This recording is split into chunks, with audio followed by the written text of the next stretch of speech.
Dan UMNO. Sekian, Assalamualaikum warahmatullahi wabarakatuh. Assalamualaikum warahmatullahi wabarakatuh. Selamat malam dan salam sejahtera rakan-rakan panelis, tuan-tuan dan puan sekalian. Saya harap saya tidak salah rumah malam ini, kerana kelihatannya forum ini sebenarnya untuk dua gladiator utama, UMNO dan PAS, ya. Tetapi saya tidak akan cuba untuk berada di tengah-tengah. Saya akan cuba melihat topik yang dipaparkan kepada kita malam ini dengan secara yang analitikal, dan mungkin oleh kerana saya dilatih sebagai seorang ahli akademik, mungkin dalam kebanyakan hal saya lebih skeptikal dan mungkin tidak menyenangkan hati kepada pihak-pihak berkenaan. Jadi terlebih dahulu saya memohon kemaafan sekiranya ada analisis ataupun pandangan ini yang mungkin berat sebelah dan sebagainya. Tetapi saya ingin memulakan ucapan ringkas ini dengan mengatakan bahawa apa yang dikatakan transformasi itu adalah satu bentuk perubahan, ya. Dan perubahan ini kalau kita lihat dalam kamus umpamanya merangkum kepada perubahan bentuk, sama ada sifat, sama ada rupa, keadaan sesuatu. Dan kalau kita berbincang soal transformasi politik, sudah pasti semua orang menerima, baik dia UMNO, PAS, BN, Pakatan, bahawa pada PRU yang ke-12 pada 8 Mac yang lalu ada perubahan besar dalam negara kita. Dan saya fikir perubahan ini ataupun transformasi ini adalah satu perubahan yang merangkum sistem, yang merangkum permainan di antara parti dan juga di dalam parti itu sendiri. Sebab itu dalam PAS sendiri umpamanya sudah timbul makin lantang sekarang kumpulan Erdogan dan sebagainya. Jadi kalau tidak ada transformasi, maka tidak akan timbul istilah-istilah seperti itu, ya. Jadi bagi saya apa yang penting ialah perubahan ini satu perubahan yang baik, yang positif, dan apa yang menarik ialah dia berlaku selepas lebih 50 tahun merdeka dan hampir 40 tahun selepas tahun 69.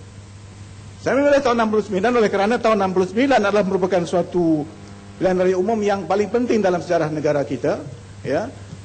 Selepas pilihan raya itu darurat disiarkan dan masih lagi berkuat kuasa hingga hari ini, masih lagi undang-undang yang dikemukakan ataupun dibuat dalam tempoh darurat itu masih lagi hidup, ya. Dan apa yang berlaku ialah bahawa pada ketika itu perikatan, ya, yang dipimpin oleh UMNO dan di dalamnya ada MC dan MIC berhadapan dengan satu senario baru yang bagaimanapun tidak sama dengan apa yang berlaku pada tahun 2008, ya. Banyak paralel ataupun banyak bandingan yang telah pun dibuat antara 69 dan 2008. Tetapi sebenarnya kalau kita perhatikan apa yang berlaku dalam tahun 2008 adalah lebih teruk daripada perspektif UMNO daripada segi kerusi.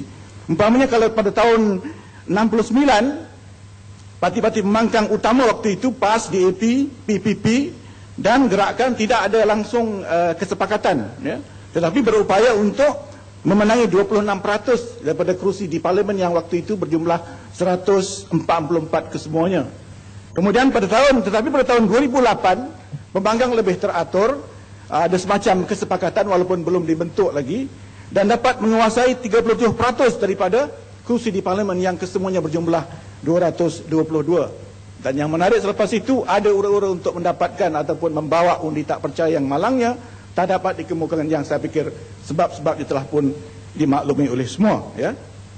Satu lagi perkara yang saya fikir penting untuk diingat ataupun diperhatikan dalam pilihan raya 2008 itu ialah bahawa kali pertama 5 negeri diperintah oleh parti di luar BN ataupun Perikatan. Saya tak mau menggunakan pembangkang ataupun kerajaan oleh kerana di Kelantan UMNO, BN dan pembangkang. Jadi saya fikir kita lebih selesa ataupun lebih baik menggunakan parti politik. Jangan gunakan parti pembangkang atau parti, sebab saya fikir kadang-kadang kalau kita fikir ataupun kita terlalu banyak menggunakan istilah seperti itu, kita tersilap.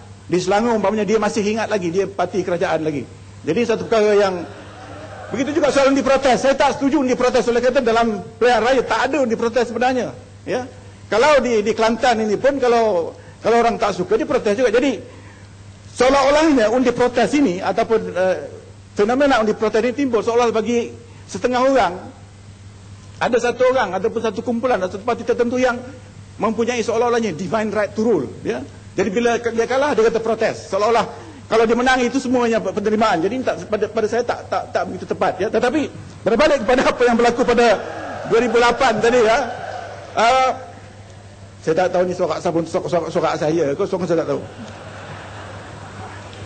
Jadi apa yang penting pada tahun 2008 ialah bahawa kali pertama kita melihat, ya, 5 negeri diperintah oleh parti baru, parti yang di luar BN, yang cara permainan mereka berlainan dengan cara permainan parti-parti dalam Barisan Nasional. Dan saya fikir satu budaya yang bagus, dan inilah satu perkara yang saya fikir patut diinstitusikan.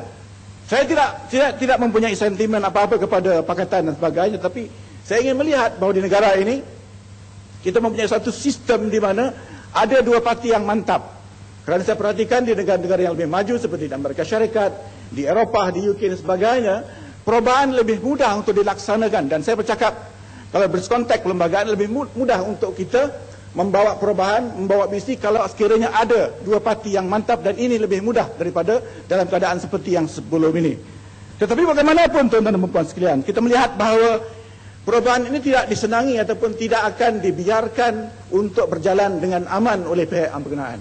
Dan saya fikir ini sudah menjadi adat politik, dan di mana-mana pun kita tidak boleh melihat ataupun menyangka ataupun memimpikan bahawa orang akan menerima apa saja yang kita bawa. Sudah pasti ada tekanan, sudah pasti ada tentangan dan sebagainya. Tetapi tuan-tuan dan puan sekalian, apa yang berlaku ini, yang cantiknya dalam negara membangun seperti Malaysia adalah berlaku dalam keadaan yang aman, dalam kerangka yang biasa. Dan sebab itu saya tidak begitu selesa kalau mengatakan bahawa perubahan akan membawa kepada kehancuran, undi tak percaya akan membawa pada huru-hara dan sebagainya. Ini benda yang diwar-warkan oleh UMNO dan BN kerana mereka takut untuk keluar daripada keadaan selesa yang mereka.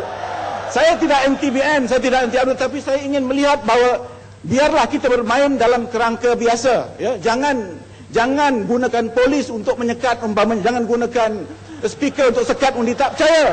Kerana dalam sejarah negara kita, UMNO sendiri banyak kali menubuhkan kerajaan melalui undi tak percaya. Di Terengganu tahun 62, di Sabah tahun 1994. Jadi apa salah, apa yang pelik sangat dengan undi tak percaya, dan banyak negara lain, di Thailand, di Jepun, di UK sekalipun. Jadi undi tak percaya adalah satu benda yang betul, proses yang berlaku dalam pelbagai, tak timbul selalu huru-hara. Jadi, tetapi kalau rakyat sanggup membeli hujah-hujah seperti ini, saya fikir yang ruginya rakyat sendiri. Saya mengambil ataupun melihat apa yang dibentangkan beberapa hari ini dalam perspektif yang berbeza.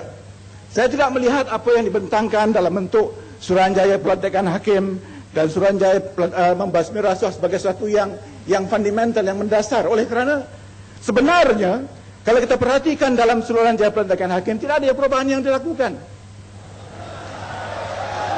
Kerana apa? Kuncinya ialah kuasa Perdana Menteri, dan itu masih lagi di situ. Kuncinya ialah siapa dia, ahli-ahli ataupun orang-orang yang dikatakan yang eminent members itu tetap pada Perdana Menteri, bukan? Jadi kalau selagi 122B tidak dipindah, jangan harap ada perubahan mendasar dalam soal pelantikan kehakiman. Dan yang lebih memalukan ialah BN enggan menerima sokongan Pakatan Rakyat. Malahan bila Pakatan Rakyat menubuhkan kokes kehakiman, UMNO dan BN tak mau langsung menyokong. Jadi ini masalahnya. Saya tidak menentang sosial, tetapi soalnya sekarang kalau kita betul-betul jujur, UMNO, BN dan Pakatan mesti bekerjasama dan memindah apa yang patut dipindah. Begitu juga dengan soal Suruhanjaya menentang rasuah. Masalah besar yang berlaku setakat ini ialah bahawa kuasa mendakwa dipegang oleh Peguam Negara.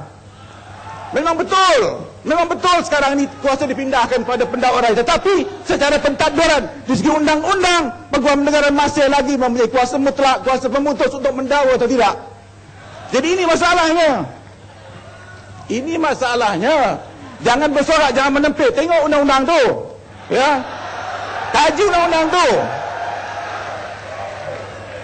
Saya sudah kata sebelum dipindah ini, saya kata tahun bulan April yang lalu, Suruhanjaya Kehakiman yang diwar-warkan tidak akan berjalan tanpa ada pindahan pada satu